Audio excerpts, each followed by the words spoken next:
রাজনৈতিক ক্ষমতার অপব্যবহার বা অনিয়ম দুর্নীতির মাধ্যমে রাতারাতি কোটিপতি হয়ে যাওয়ার গল্প এখন প্রতিনিয়তই ফাঁস হচ্ছে।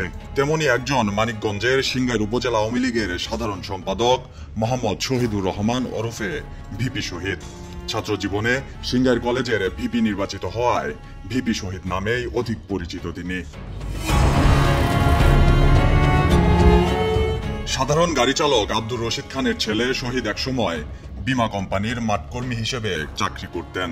অথচ অল্প কয়েক বছরের ব্যবধানে তিনি গড়ে তুলেছেন 10 কোটি টাকা মূল্যের বিলাসবহুল বাসভবন।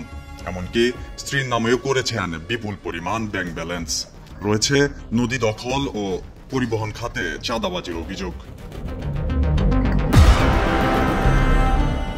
ভিপি শহীদের আঙ্গুল ফুলে কলাগাছ হয়ে ওঠার পেছনের মূল কারণ রাজনৈতিক পরিচয়ের অপব্যবহার।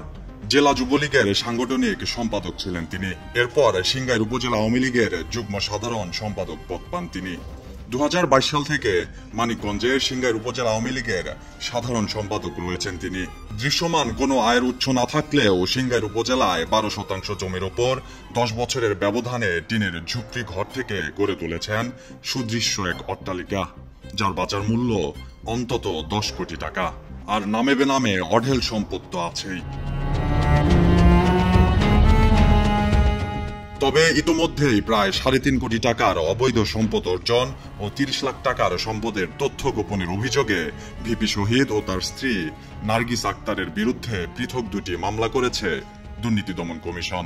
55,72,369 টাকার জ্ঞাত আয় বহির্ভূত সম্পদ অর্জনের অভিযোগে শহীদুর রহমানের বিরুদ্ধে প্রথম মামলাটি করা হয়। অপর একটি মামলায় ভিপি শহীদের স্ত্রী নার্গিস আক্তারের বিরুদ্ধে স্বামীর অবৈধভাবে অর্জিত সম্পদকে বৈধতা দানের অসৎ উদ্দেশ্য নিজ নামে জ্ঞাত আয় বহির্ভূত সম্পদের তথ্য গোপনের অভিযোগ আনা হয়েছে।